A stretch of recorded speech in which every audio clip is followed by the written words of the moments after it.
tradicional, né? Clássico, eu diria, um sermão de restart, não a banda Restart, né?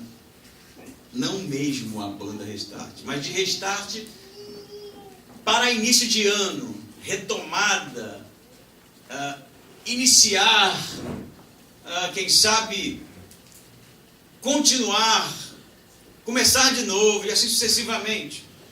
Mas um texto não me foge à mente, que é um texto que eu já citei algumas vezes, vale a pena lembrar aqui, que é o texto de Rubem Alves, que o título é Se Eu Pudesse Viver a Minha Vida Novamente. Esse é o texto. E ele vai falar justamente sobre o tema, colocando no papel tudo aquilo que a gente fez que não faria de novo, ou aquilo que deixamos de fazer e que, se tivéssemos a oportunidade de viver de novo aquela trajetória, aquela história, faríamos. Uma pergunta para você, quem sabe, é: se você pudesse começar de novo o ano de 2018, seria igual ao ano de 2019? Seriam as mesmas decisões? Seria, quem sabe, os mesmos projetos? Seria, quem sabe, os mesmos investimentos? Ou aquilo que você fez que não deu certo, que não funcionou? Será que você se tivesse oportunidade, não faria diferente? Não tentaria, quem sabe, de outra maneira? Eu sei que você está pensando tanto de coisa aí, né? Eu também penso um monte de coisa. Mas é interessante a gente entender que o ano está iniciando, mas a vida continua. Eu sei que muita coisa no papel, em se tratando de calendário, dá para retomar, mas a vida não. A vida continua. Mas existe, segundo o discurso ou o diálogo que nós iremos ler agora, da parte de Jesus, um restart, um reiniciar, algo novo, algo de novo início. Por isso que eu convido você a abrir a Bíblia junto comigo e ler o capítulo 3, a partir do versículo 1, que diz assim: havia entre os fariseus um homem chamado Nicodemos, autoridade entre os judeus. Ele foi encontrar-se de noite com Jesus e disse-lhe: Rabi, sabemos que és mestre vindo de Deus, pois ninguém pode fazer os sinais que tu fazes, se Deus não estiver com ele. Jesus lhe respondeu: em verdade te digo que ninguém pode ver o reino de Deus se não nascer de novo. Então lhe perguntou Nicodemos: como um homem velho pode nascer? Poderá entrar no ventre de sua mãe e nascer pela segunda vez? Jesus respondeu: em verdade te digo que, se alguém não nascer da água e do Espírito, não pode entrar no reino de Deus. O que é nascido da carne é carne, e o que é nascido do Espírito é Espírito. Não te admires que eu te diga: necessário vos é nascer de novo. O vento sopra onde quer, e ouves o seu som, mas não sabes de onde ele vem, nem para onde vai. Assim é todo que é nascido do Espírito. Perguntou-lhe Nicodemos: como pode ser isso? Jesus respondeu: tu és mestre em Israel e não entendes essas coisas? Em verdade te digo que nós dizemos o que conhecemos e testemunhamos o que vimos. Mesmo assim não aceitais o nosso testemunho. Se vos falei de coisas terrenas e não credes, como crereis se vos falar das celestiais? Ninguém subiu ao céu, senão aquele que de lá desceu, o Filho do Homem. Assim como Moisés levantou a serpente no deserto, também é necessário que o Filho do Homem seja levantado, para que todo aquele que nele crê tenha a vida eterna. Pois então, o Evangelho de João, como muitas vezes já vimos, ele é um evangelho escrito com contrastes.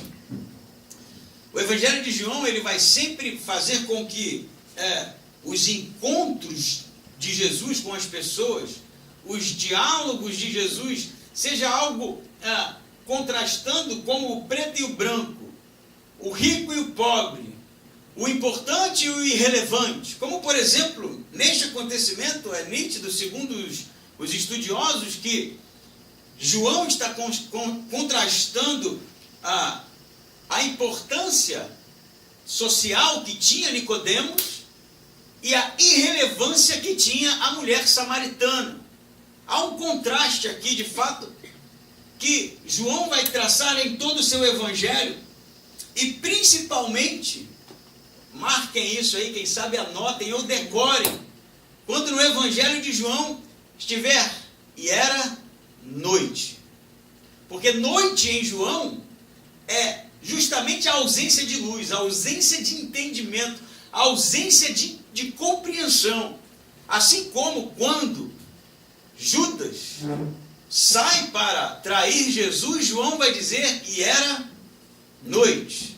Não era só uma questão histórica de pontuar que momento do dia seria aquele, mas a intenção de João, de fato, de dizer para os seus ouvintes que Jesus era a luz e a ausência de Jesus era justamente as trevas, a noite, a escuridão. Assim vai acontecer que o escritor vai dizer para a gente que havia entre os fariseus um homem chamado Nicodemos. E Nicodemos, ele diz, era autoridade entre os judeus. Quem era Nicodemos? Nicodemos era, como o texto já diz, fariseu. E a gente sabe, né, segundo os evangelhos e os embates de Jesus, os debates de Jesus, os fariseus eram homens intelectuais, eram doutores da lei, eram homens letrados, eram homens que estudaram toda uma vida para fazer parte daquele grupo seleto de teólogos. Nicodemos não era só um fariseu, mas ele era mestre em se tratando de todo o ensinamento do Antigo Testamento, da Torá, do Pentateuco. Nicodemos era mestre em divindade, era um homem notável. Por que um homem notável? Porque era membro do Sinédrio. E o que era o Sinédrio? A gente ouve falar Sinédrio, né? Tantas vezes como quando Jesus foi julgado pelo Sinédrio. E o Sinédrio, ele era um grupo de homens importantes, religiosamente importantes, intelectualmente importantes do século I, composto de 71 homens. De todo o país, 71 homens. Esse né, porque na verdade há um esforço aqui de ter 70 homens, ele era o sumo sacerdote. E os outros homens de relevância religiosa, e como disse, se tratando de conhecimento da sua época. Nicodemos era um desses 70 homens, ou 71 homens mais importantes de toda Israel. O que era um sinédrio? Era um grupo que se reunia para julgar. O julgamento do sinédrio era final. O que eles dissessem seria. Eles só estavam abaixo de Roma, porque Roma era o colonizador. Mas mesmo Roma respeitava a decisão do sinédrio. Pois, em se tratando de paz entre Roma e Israel, não é? E se isso pudesse haver, só seria possível se Roma respeitasse as decisões do sinédrio. Óbvio que havendo decisões que eles interviriam, né, para que o negócio não desandasse. Mas Nicodemos era esse tipo de pessoa, importante, relevante, mestre, rabi, não é? E alguém que tinha uma relevância em se tratando de nacionalidade ou de respeito nacional, de importância nacional, que era justamente o fato dele ser membro do Sinédrio. Então, João vai dizer para a gente que esse homem importante, que esse homem relevante, que essa autoridade vai se encontrar com Jesus. Por que ele vai se encontrar com Jesus? Não sei. Eu não tenho a menor ideia. Mas o fato é que ele tem uma curiosidade, ele tem um interesse, ele tem de fato o desejo de estar com aquele homem que era a sensação, se tratando de milagres, de sinais, que era um nome que estava na boca das pessoas. E então João vai dizer que ele vai justamente ao encontro de Jesus, mas à noite. Alguns teólogos vão dizer que, por que João vai dizer que era noite? Porque pode ser, segundo alguns, que ele não quisesse ser visto com Jesus durante o dia. Porque nem todo fariseu gostava de Jesus. Não é à toa que eles insistiam em dizer que Jesus era filho do diabo. os próprios fariseus. Então, muitos vão defender que justamente é noite em João porque Nicodemos não quer ser visto publicamente, então ele sai às furtivas durante a noite para se encontrar com Jesus. Outros vão dizer que era costume dos estudiosos da época debater até altas horas da noite. O fato é que o consenso é que João vai salientar que era noite por causa justamente da falta de entendimento de Nicodemos, apesar de ser quem ele era. Por isso era noite em João. E ele vai dizer assim para Jesus, não é? Ao encontrar-se com Jesus, no versículo 2, ele diz: Rabi, sabemos que és mestre vindo de Deus, pois ninguém pode fazer os sinais que tu fazes se Deus não estiver com ele. O que Nicodemos está dizendo aqui? Nicodemos encontra-se com Jesus e a primeira abordagem de Nicodemos com Jesus é: Rabi, mestre. Por que Nicodemos chama Jesus de mestre? Será que Nicodemos olha para Jesus como seu mestre? Será que Nicodemos identifica em Jesus algo maior do que ele mesmo e por isso usa dessa forma respeitosa essa abordagem? Será que Nicodemos de fato entende que Jesus é quem é e se submete a Jesus naquele momento? Parece que não, porque ele também era mestre. Então, Nicodemos está tratando Jesus segundo a praxe, quando dois rabis se encontravam. Apesar de em português, né, quando ele fala mestre, parece que ele está ali reconhecendo que Jesus é alguma coisa maior que ele. A ideia no grego é rabi, ele também era rabi. É como você chegar e ter um doutorado e chamar o outro de doutor, porque você também é doutor. Então a abordagem de Nicodemos aqui, ela é em todo tempo de igual para igual. E ele vai dizer assim, quem sabe, em tom jocoso: mestre, rabi, sabemos que ninguém pode fazer o que você faz se Deus não estiver com ele. Não são essas as palavras? Ninguém pode fazer os sinais que tu fazes se Deus não estiver com ele. Então Nicodemos está dizendo, segundo o seu conhecimento, que é a matéria em que ele tem formação, que é justamente divindade, os profetas, a Torá, o Pentateuco. E quando ele diz sabemos, ele está justamente dizendo: temos percebido, temos visto, temos notado, segundo o meu conhecimento, que aquilo que você faz não pode ser feito por um homem que Deus não esteja com ele. Como, por exemplo, Jeremias, como, por exemplo, Moisés. Os sinais são, de fato, notórios. E, segundo o meu conhecimento, temos visto, até interessante ele usar, temos visto, em plural, no plural, ao invés de no singular, eu tenho visto, né? É uma linguagem extremamente formal. Tenho percebido, temos percebido. Não é assim que a gente faz, às vezes? Não, nós também entendemos que não é assim que a gente faz. Quando a gente quer ser bem formalzão, alguém coloca uma questão, quem sabe, de relevância, e você fala: nós também temos concordado com esse ponto de vista. Assim, é a linguagem formal. Rabi, temos visto, temos notado, temos percebido que o que você faz, ninguém pode fazer se Deus não estiver com ele. Porque eu conheço os profetas, porque eu conheço como era de fato o modus operandi desses homens em que Deus havia de fato usado, e que Deus estava com eles no momento em que eles estavam ali realizando sinais e tudo mais, né? Jesus poderia ter respondido para Nicodemos agora: obrigado, Nicodemos, né? Porque normalmente eles me chamam de filho de Satanás, né? Você pelo menos está olhando para mim como alguém importante, um rabi, um mestre. Está reconhecendo que, cego está vendo, né? Tem aleijado andando. Que bom, Nicodemos. Me sinto lisonjeado em ter o reconhecimento de um homem tão importante como você. Mas você sabe o que Jesus diz para Nicodemos? Eu diria que é até grosseiro o que ele diz. Porque Nicodemos chega com uma abordagem toda formal: mestre, sabemos que ninguém pode fazer as coisas que tu fazes se Deus não estiver com ele. Jesus diz: ninguém pode ver o reino de Deus se não nascer de novo. Isso é a resposta, cara. Pensa só, né? Se no final do sermão eu estou ali na porta, e aí você chega e fala: pastor, percebi que Deus usa a sua vida de maneira importantíssima, e eu falo, ninguém pode ver. Você vai sair daqui, porque que cara ignorante, né? Tentei dar um elogiado, o cara me deu um soco no estômago.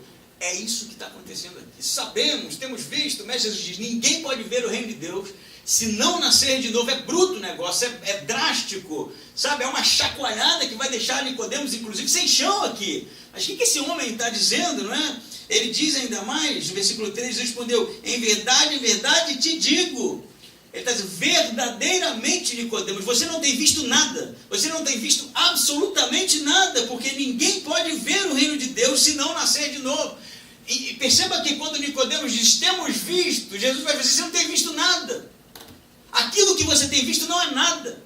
Aquilo que você tem visto não é nada, porque para ver o reino de Deus, Nicodemos, tem que nascer de novo. E é onde, quem sabe, a gente pode dar uma parada no texto aqui para respirar um pouco, porque a próxima pergunta de Nicodemos vai ser, como assim, né? Como assim nascer de novo? Mas o fato é que Jesus vai deixar isso claro para nós, principalmente, hoje, 2000 anos depois, né? E não o público de 2000 anos atrás que não tinha acesso a toda essa informação, hoje nós temos.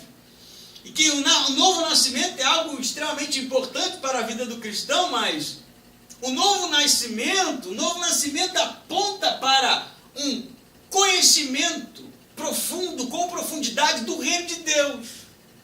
O novo nascimento é algo que vai gerar no cristão, segundo as palavras de Jesus, ver o reino de Deus. E ver aqui não é simplesmente ver com os olhos, mas é conhecer o reino de Deus. Porque o que era o reino de Deus? O reino de Deus era algo profetizado por homens há milênios atrás, era algo esperado, era algo que viria. Deus de fato reinaria entre os homens, Deus seria o rei e o seu povo ali estaria de fato feliz de novo quem sabe, restituição de uma Israel, como no tempo de Davi. Havia toda essa expectativa, mas eles achavam que isso se daria no final dos tempos.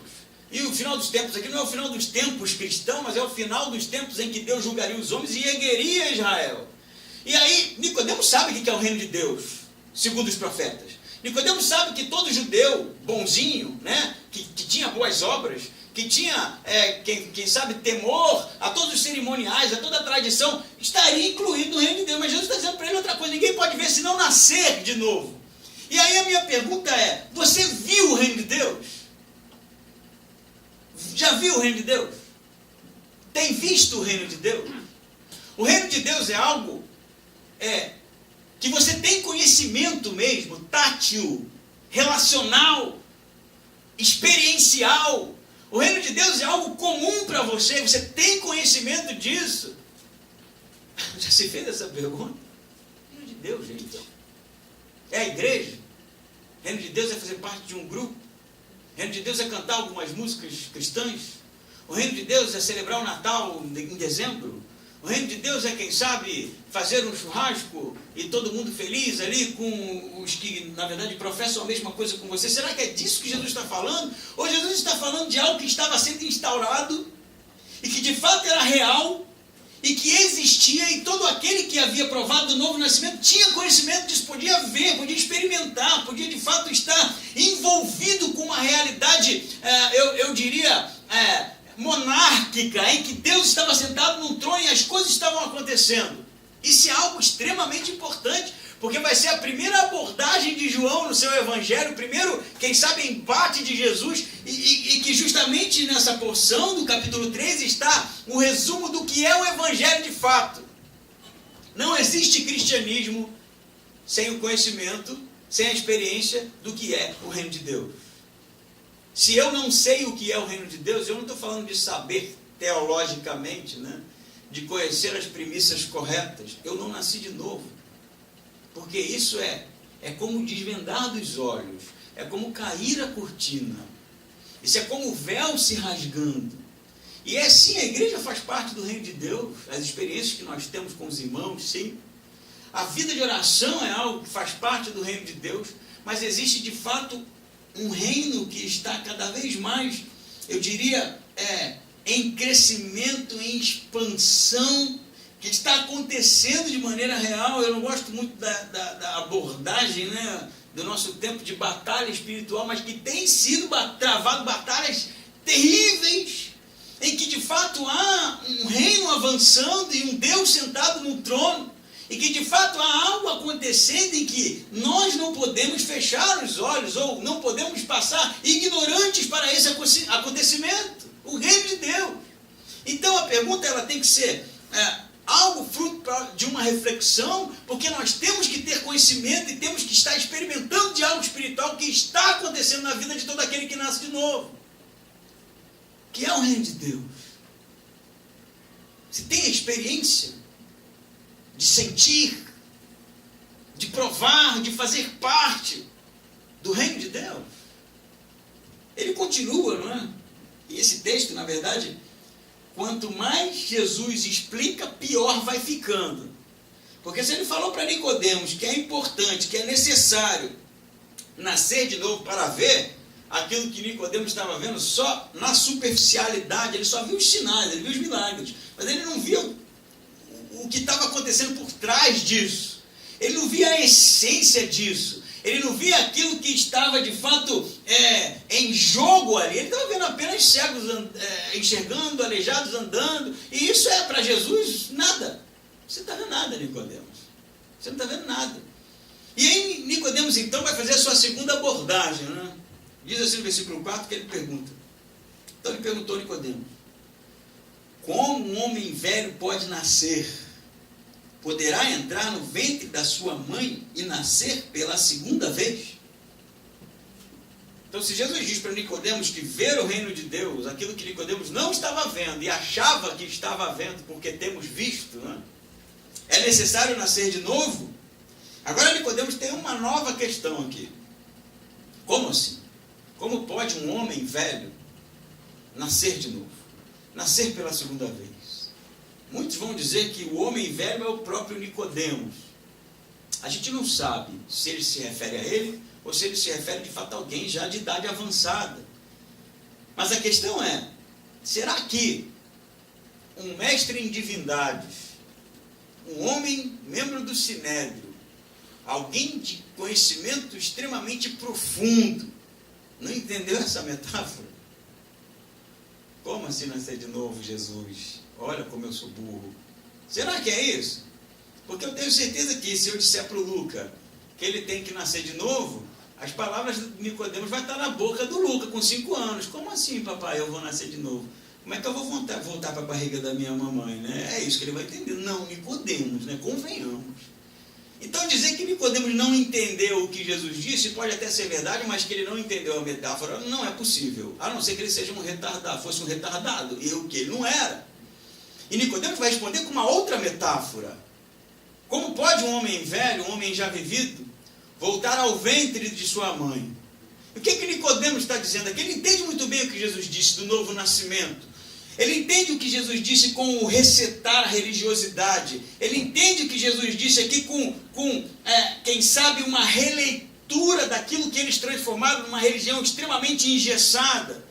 E Nicodemos, quando diz para Jesus, respondendo à altura, com uma metáfora, como pode então um homem já vivido nascer de novo? Ele sabe que o que está em jogo aqui é um homem que viveu uma vida como ele, com ensinamentos, com um conteúdo teológico, com dias e dias e dias de, quem sabe, um extenso esforço em fazer com que aquelas coisas entrassem em sua cabeça, com dias e dias e mais dias de ensino acurado e aprofundado, de formação de novos mestres que veio da sua parte. Como posso? Ou como pode um homem que viveu tudo isso resetar tudo, Jesus? Como pode um homem que viveu tudo isso nascer a ponto de esquecer tudo e começar de novo? Ele entende o que Jesus está dizendo. Ele não é um tolo.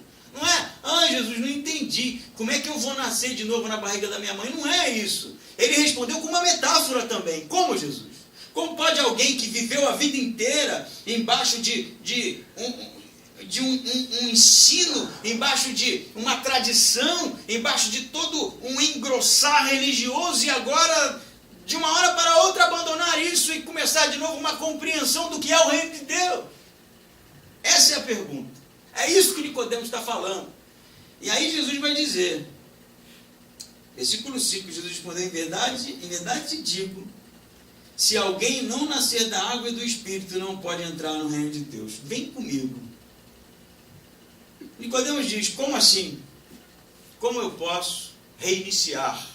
Como eu posso nascer novamente? E Jesus vai dizer, aquele que não nascer da água e do Espírito, não pode ver o reino de Deus. Esse versículo é um versículo que dá ênfase, ou melhor, dá abertura, apesar de dar ênfase no novo nascimento, dá abertura a várias interpretações. Eu vou lhe dizer as mais importantes aqui, só para a gente caminhar junto.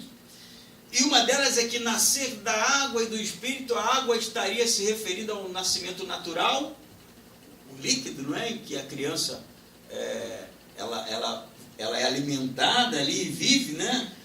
E o nascimento do Espírito seria justamente o oposto disso, que é o nascimento espiritual. Então, nascer da água seria nascer naturalmente. Ninguém pode ver o reino de Deus se não nascer naturalmente e se não nascer do Espírito. O problema com essa interpretação é que não há sequer uma fonte do século I que se refira a nascer da água com o nascimento natural. Seria algo extremamente incomum para o período de Jesus ele tratar um nascimento natural desse jeito, nascer da água. Coisa que ninguém nunca escreveu, ninguém nunca falou. Não era assim normalmente que se relatava o nascimento natural na cultura judaica. Então, embora haja essa abordagem na verdade ela é abandonada pelos estudiosos por não ser algo usual no período de Jesus. A outra interpretação seria que nascer da água seria o batismo.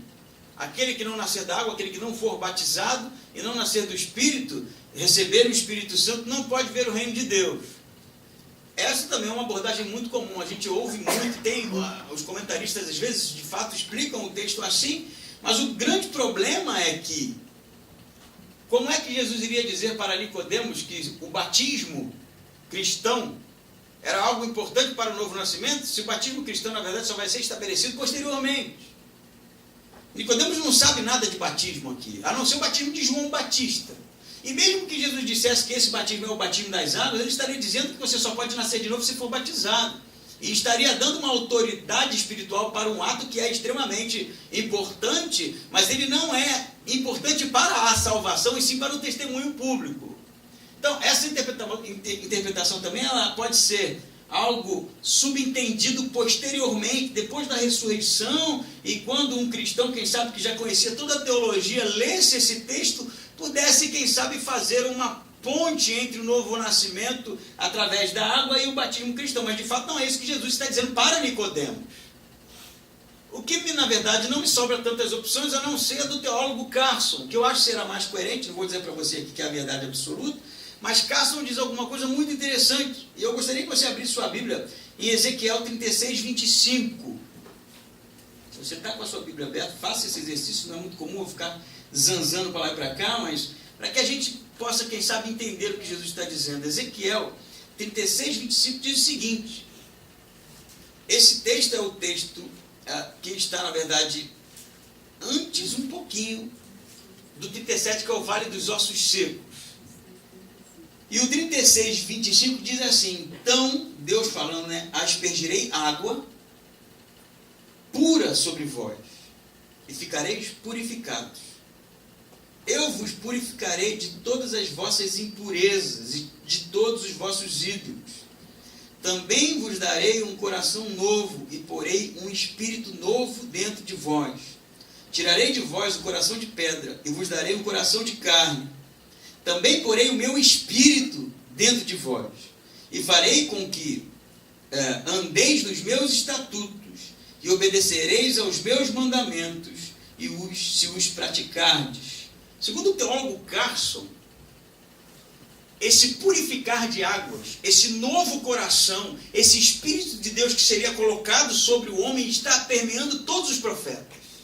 Em Ezequiel está bem claro, inclusive o capítulo 37, em que Ezequiel começa a pregar na sua visão, e os ossos ali sem vida são através do Espírito de Deus trazidos à vida novamente. Então venha comigo, não vai ficar difícil, a gente vai entender. Nascer da água do Espírito é uma coisa só, é um único nascimento, água e Espírito. Será que o que Jesus está dizendo não é Receber um novo coração não é ter os pecados purificados, não é ter o Espírito Santo de Deus e assim nascer de novo. E aí o cômico, quem sabe, do embate seria o fato de que Jesus está usando os profetas para ensinar algo que Nicodemos deveria saber, porque era mestre naquela matéria e não estava entendendo. Percebe por que Jesus vai dizer assim? O que é nascido da carne é carne, versículo 6, o que é nascido do Espírito é Espírito.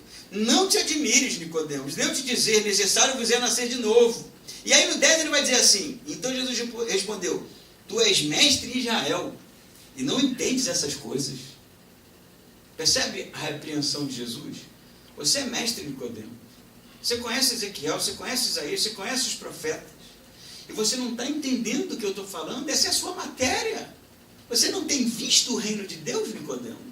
Você não tem visto que os sinais que eu faço ninguém pode fazer se Deus não estiver com ele, com base no seu conhecimento teológico? E você não tem percebido que os profetas falam de fato de um novo nascimento, de um purificar dos pecados através da água que seria derramada por Deus, de um coração substituindo o coração de pedra que era um coração duro por um coração de carne?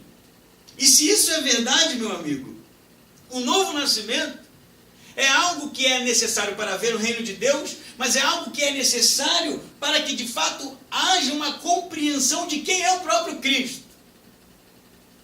É necessário para que haja uma compreensão de fato do que está acontecendo na realidade espiritual. O novo nascimento é necessário para a salvação. E aí eu lhe digo, Jesus vai continuar falando, e ele vai tratar desse novo nascimento. O diálogo está acontecendo. Eu sei que Nicodemos agora, tadinho, não está entendendo mais nada, né? Se no início ele achava que estava vendo alguma coisa, agora o nascer de novo já enrolou ele, Jesus já vai dar uma chamada. Tu não te admires de eu te dizer isso, Nicodemos. Você deveria saber disso.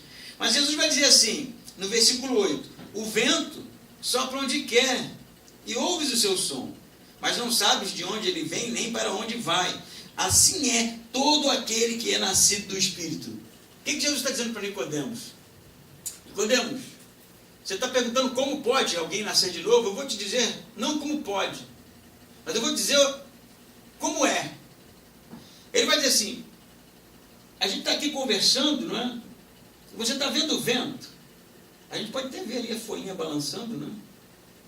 Eu estou vendo, né? Vocês podem ver as folhinhas aí do lado de vocês balançando. A Geu mesmo publicou uma foto no Facebook, não é? Do rio ali, sem nenhum movimento, de repente o rio com as ondas, né? Passou um jet ski ali, alguma coisa assim, não sei. Mas o vento também faz isso, né? Você pode ver o vento, né? Desculpa, você pode ver a ação do vento, mas você não vê o vento. A não ser a Dilma, que estorca ele. Volte para mim aqui. Desculpa, foi mais forte que eu. Você vê a ação do vento, mas não sabe de fato de onde o vento veio, nem para onde veio. Hoje você até sabe, né, por causa das ferramentas da meteorologia, mas no tempo de Jesus eles pouco sabiam. Então Jesus está falando assim, olha o vento, Nicodemos. Você não pode vê-lo, mas você vê os efeitos do vento. Não é? Você não sabe para onde ele vem, nem para onde ele vai. Assim é todo aquele que é nascido de novo, todo aquele que é nascido do Espírito. O que Jesus está dizendo é que você não vai ver o novo nascimento, mas você vai ver os efeitos do novo nascimento. Você não vai ver alguém nascendo de novo, mas você vai ver a ação do novo nascimento. Percebe isso? Você não pode ver isso espiritualmente acontecendo, mas você vai ver a transformação. Você vai ver aquilo que o Espírito Santo gera na vida da pessoa. Tem que haver de fato algo diferente, algo como literalmente nascer de novo, porque é novo. E aí eu acho que muito interessante os cristãos celtas, eles, diferente de nós, eu já citei isso, eu acho, alguma vez aqui, o símbolo do Espírito Santo para o celta não é uma pomba, como é para nós. É um ganso selvagem. Porque o ganso celta, ou o ganso escocês, ele é indomável. Não tem como domesticar o ganso. O ganso é brabo mesmo, sabe? Ele é selvagem, ele é indomável, ele é, uns vão dizer, um tipo de animal que você não sabe nem que tipo de reação que ele vai ter. Então ninguém quer ter um ganso dentro de casa lá, diferente da gente aqui, né? Que até cria ganso. O ganso celta, o ganso escocês é um animal extremamente contrário a qualquer tipo de tentativa de domesticá-lo. E os cristãos celtas, eles vão usar o símbolo do ganso justamente com base no texto de Jesus, que é o fato de que o Espírito Santo, ele sopra onde quer. Ele é indomável. Já pensou nisso? Ele é selvagem. Que a gente, quando pensa no Espírito Santo, a gente tem uma abordagem que também é verdadeira, que é controle próprio, né? Domínio próprio, mansidão. E a gente tem aquela pegada meio em cima do autocontrole, da coisa mais macia, né? E é de fato verdade, é uma característica do Espírito Santo. Mas existe algo no Espírito Santo que Jesus está dizendo para Nicodemos que é selvagem. Selvagem no sentido de ser incontido. Selvagem no sentido de não ser domesticado. Selvagem no sentido de soprar onde quer. E assim é todo aquele que é nascido do Espírito Santo. Existe um homem chamado John Weir. Ele é um pesquisador, ele tem umas histórias assim muito interessantes, porque era um homem muito intenso, eu diria. E tem uma história de John Weir que ele estava em uma cabana no meio do mato, fazendo suas pesquisas, e de repente ameaçou uma tempestade, né? Ele percebeu as nuvens se formando e tudo aquilo seria muito perigoso, e o amigo dele que estava com ele na cabana se preparou para receber toda aquela coisa pesada que viria, e ele sumiu. Cadê o cara, bicho? Vai chover, vai vir uma tempestade brava aí. E aquela tempestade durou em torno de 1 a 2 horas, e depois que a tempestade passou, ele chegou todo molhado, tremendo de frio, pálido. E ele falou: onde você estava, cara? Ele falou: pô, eu estava lá na tempestade. Eu disse: como assim? Não, quando eu vi que a tempestade estava chegando, eu subi numa das árvores mais altas que eu pude subir e fiquei lá em cima porque eu queria sentir a selvageria daquilo. Não sei se você percebe a metáfora, mas o Espírito Santo é isso, é intenso, é indomável, é algo que nos conduz, é algo que nos arrebata, é algo que nos leva. Não é uma mocinha recatada, é algo intenso. Não é à toa que Jesus vai dizer para os discípulos: não saiam de Jerusalém, porque vocês vão receber o poder do Espírito Santo. E o que vai acontecer com aqueles homens? Eles vão sair com coragem, pregando o Evangelho. Eles vão sair morrendo em nome do Evangelho. Eles vão sair para tudo que é canto, sem medo, quem sabe, do perigo pior possível, por causa justamente do Espírito Santo indomável, do poder do Espírito Santo que os levava. A gente não pode viver um cristianismo em que o Espírito Santo é, quem sabe, algo muito superficial do que a experiência real que nós temos que ter com Ele. O Espírito Santo tem que ser algo de fato que nos conduz, que nos arrebata, que nos empurra, que nos impulsiona. O Espírito Santo precisa ser algo forte, algo poderoso em nós. Não é à toa que a palavra que Jesus usa para quando diz para os apóstolos que eles receberiam o poder, a palavra no grego é dunamis, é dínamos, dinamite. É algo de fato que não poderia ser contido por homem algum. O que Jesus vai dizer para Nicodemos é: assim é todo aquele que é nascido do Espírito. Você não sabe para onde vem, nem para onde vai, mas você pode ver os efeitos. Amém? Amém. Isso é lindo, gente. A gente, às vezes, eu penso, tem medo. Sabia? Todo esse discurso do autocontrole e tal, que o autocontrole tem a ver com o pecado, né?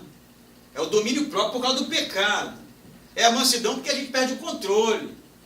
É o amor porque a gente odeia. Mas a gente tem medo desse lado do Espírito Santo que nos arrebata, que nos leva a dar saltos que humanamente, naturalmente nós não faríamos, porque gostamos da segurança, que nos leva muitas vezes a sair da zona de conforto, expressão extremamente usada, porque de fato nós temos medo de se lançar sem saber o que vai acontecer. Nós temos medo de falar sem saber como serão as reações. Nós temos medo de ir sem saber que tipo de estrago pode acontecer caso eu saia. A gente tem medo porque a gente de fato não viveu ainda a experiência arrebatadora de confiar e deixar que Ele nos conduza. Isso é o que Jesus está dizendo para Nicodemos. Nicodemos, ninguém pode nascer de novo. Ninguém pode ver o reino de Deus se não nascer de novo. E todo aquele que é nascido de novo, você pode ver os efeitos. E a minha segunda pergunta para você é: quais os efeitos do Espírito Santo na sua vida? Tem isso. É notório isso. Essa semana eu recebi o Leonardo em casa, fui buscá-lo lá em Blumenau. E eu estou aqui longe do Rio, que é 8 anos. 8 anos, né? Eu me converti, ele lembra, eu acho que você estava no culto, né? Ele pode dar o testemunho aqui. E aí, a não ser que você ache que eu tenha tratado com ele para ele concordar com tudo que eu disser, se perguntar para ele, eu não sou um mentiroso, está aqui testemunha de tudo isso que eu acho que a dona Lúcia também, minha sogra, né, meu sogro, não estava no dia da minha conversão, mas está desde o início, né? E eu me lembro que quando eu entrei num culto jovem, que era toda terça-feira, né? Vocês já sabem dessa história, eu acho que já contei aqui. Eu não sabia sequer a hora de ir à frente. Eu não entrava em igreja. Eu não sabia o que era igreja. Eu era um bicho do mato, eu era um cara do metal, né? Todo de preto, cabeludo, antissocial sou até hoje, era muito pior, né? E aí um dia eu fui convencido por um monte de cabeludo de que Jesus era a minha salvação, né? Esse é o mais hilário possível, foi os caras que falaram de Jesus para mim, né? Era um monte de cabeludos, os caras lá tocando rock e tal. Eu falei, mas legal, vamos lá, tá? Eles se reuniam toda segunda-feira. Um dia eu fui lá, eles estavam ouvindo umas bandas que eu não conhecia. Pô, maneiro, banda nova, era vinil na época, né? Não tinha CD, né? Tinha MP3, era vinil. Ou você tinha ou você não tinha. Se tu não tivesse para arrumar, era terrível, né? E aí eu fui no primeiro, era toda segunda-feira, fui na primeira segunda-feira, na segunda, na terceira, os caras sacaram a Bíblia. Aí eu falei, que é isso, bicho? Bíblia? Os cabeludos lá falando tudo, e aí a gíria e tal, o cara foi ler um texto. Aí eles discutiram um pouco o que era aquilo, e eu lá olhando sem entender nada. Aí que eu fui entender que eles eram cristãos, e que eles ouviam rock cristão. Eu nem sabia que isso existia, porque cristão para mim era aqueles caras lá, tudo bonitinho, engomadinho e tal, que não tinha acesso a mim, né? Um cara eu não vi, um cara daquele nunca. Eu sei que quando eu consegui ouvir as bandas que eu queria, eu já tinha sido evangelizado, já sabia que eu precisava de salvação, e aí eu não sabia meio o que fazer, porque eles não disseram qual era o segundo plano, que eles não eram a igreja, né? Eu sabia que eu precisava de Jesus, e um dia eu estou passando em frente à igreja, que o Leonardo era membro, que era a igreja batista, e tinha lá culto jovem lá acontecendo, eu entrei, eu e um amigo, sentei lá, fiquei ouvindo eles tocando, pensei comigo, que música ruim. Primeira coisa que eu pensei, os caras não tocam nada. E aí, eu me lembro de uma música, pô, você vê como se faz tempo, velho, Consagração da Aline Barros. Os caras estavam tocando, era o top da época. E eu assim, meu Deus, o que é isso? E aí uma hora eu falei com o meu amigo, né, que era o Leandro, né, que é casado com a Aline até hoje, membro lá da igreja. Acho que a gente tem que ficar de pé. Mas o cara não tinha pregado ainda. Só tocou. Eu falei, eu acho que tem que ficar de pé. Ele falou, pra quê? Eu falei assim, pra fazer o que os caras falaram lá, bicho. Como é que vão saber, né? Aí a gente levantou, os dois. Você lembra disso, cara? E aí o cara que ia pregar, que era um convidado que nem mais queria, ele falou, o que vocês querem? Pô, os dois cabeludos em pé, tudo de preto, os brincos na orelha. O que vocês querem? Falou, Jesus, ele está aceitando Jesus. Aí ele ficou meio espantado assim, aí levantou outro, levantou um monte de gente. E não teve sermão. Ele que falou, não precisa pregar mais não. Aí a gente foi à frente, eu me lembro dessa história tão engraçada, que eu fui à frente, aí foi aquele monte de crente botar a mão em mim, que eu já fiquei, que parada é essa? Eles vão cortar meu cabelo aqui. E aí oraram comigo, e um ainda falou assim, que bom, né? Agora só falta cortar o cabelo. Aí eu já travei de novo, eu falei, cara, ia dar errado. Eu não sabia de nada. Eu estava pensando nisso porque o Leonardo está lá em casa, né? E eu lembrei de toda essa história. Então, assim, eu sei que isso é muito irrelevante, mas é impossível você olhar para a minha vida antes e depois e não perceber a ação do Espírito Santo. Impossível. Impossível. Eu sei que você tem inúmeros testemunhos de quem era alcoólatra, eu sei que tem muitas histórias, eu sei da minha. Porque Nicodemos vai dizer para Jesus, ou Jesus vai dizer para Nicodemos, todo que é nascido de novo é como o vento. Você não pode vê-lo, mas você vê os efeitos. É necessário haver efeitos, é necessário haver mudança, não da sua parte. Você pode esquecer essa tentativa sua, vã, de tentar mudar. Mas se de fato há o Espírito Santo na sua vida, haverá transformação. Amém? Ele continua, né? Continua, é ótimo. Ele continua.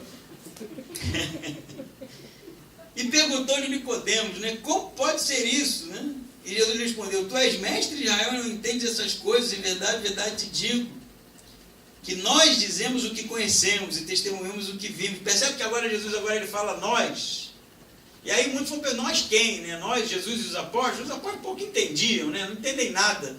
Eles vão entender depois. Tanto que João vai fazer sempre a diferenciação do que era acontecido antes da compreensão dos apóstolos e o que vai acontecer depois, que eles de fato vão entender.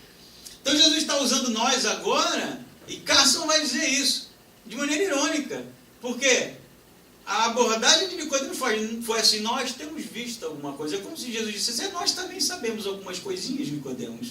E ele vai dizer: em verdade te digo que nós dizemos o que conhecemos e testemunhamos o que vimos. Mesmo assim não aceitais o nosso testemunho.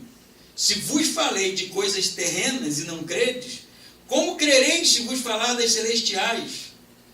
Ninguém subiu ao céu senão aquele que de lá desceu, o Filho do Homem. Assim como Moisés levantou a serpente no deserto, também é necessário que o Filho do Homem seja levantado, para que todo aquele que nele crê tenha a vida eterna.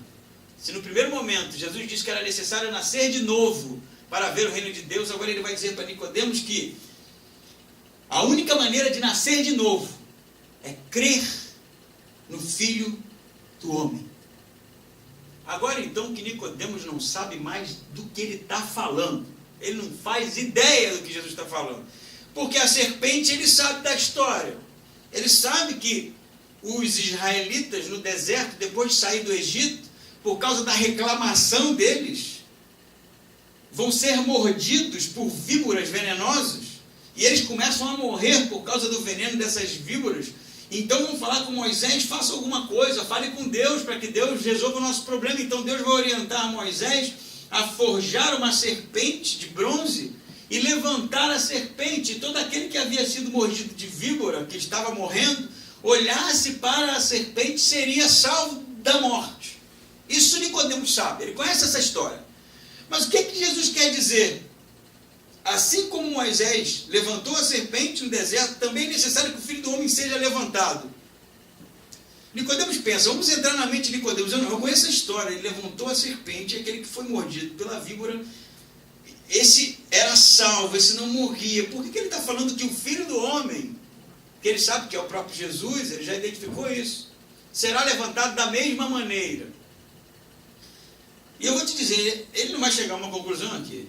Não vai de nenhum jeito. Ele não sabe o que Jesus está falando. Ele não faz ideia do que Jesus está falando. E Jesus não quer que ele saiba também agora. Porque ele vai saber quando ele vê Jesus naquela cruz. Aí ele vai saber. Aí ele vai se lembrar dessas palavras. E Nicodemos vai estar lá aos pés da cruz. Porque ele vai ver a exaltação. Ele vai lembrar das palavras de Jesus. Ele vai lembrar que todo aquele que olhar para o Filho do Homem levantado, assim como a serpente, será salvo. Ele vai entender que só pode haver um novo nascimento crendo que ele de fato é quem ele diz ser. Ele vai entender que de fato só é necessário entrar no reino de Deus se tiver fé naquele que foi erguido como a serpente no deserto. E eu te digo mais, esse crer é muito interessante, porque não é simplesmente acreditar, como todos dizem por aí, como muitos dizem por aí, como os caminhoneiros colam nos seus para-choques, que de fato nós cremos que Jesus é o Filho de Deus. É necessário crer como no deserto. É necessário crer como aqueles que haviam sido mordidos por um veneno mortal. Estavam, de fato, conscientes de que havia risco de vida. E que olhavam para a serpente como a única chance, a única oportunidade de salvação para eles. Era desesperador. Entende a situação lá? O cara está morrendo, tem um veneno que está necrosando o seu corpo, e a única alternativa que tem, ele sabe da sua condição de morte, e ele olha para aquela cobra que foi de fato produzida a mão de Deus, com essa esperança desesperadora de salvação da morte. O que Jesus está dizendo é que ele seria erguido da mesma maneira que a cobra, e que é necessário aquele que crê, creia da mesma maneira. como se nós estivéssemos de fato padecendo de um veneno mortal, que é o pecado que nos consome, que é a imoralidade que nos devora, que é o afastamento de Deus que é real em nossa vida, e olhássemos para o Cristo crucificado como a única solução para o nosso problema, de maneira desesperadora.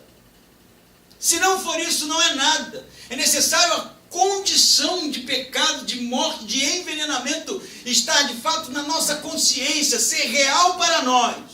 E aí nós olhamos para o autor e consumador da nossa fé, o Cristo, naquela cruz, no nosso lugar. Entendemos de fato que éramos nós que deveríamos estar lá. E quando vemos de fato o levantar do Cristo na cruz e crendo nisso, somos salvos. Se você é filho de crente e nunca olhou para Jesus na condição de pecador, lhe falta isso. Se você entrou na igreja por entrar e gostou da música, e gostou das pessoas e nunca olhou para Jesus na condição de pecador, na condição de morte, na condição de perdido, com fé no único e suficiente Salvador, ainda lhe falta isso.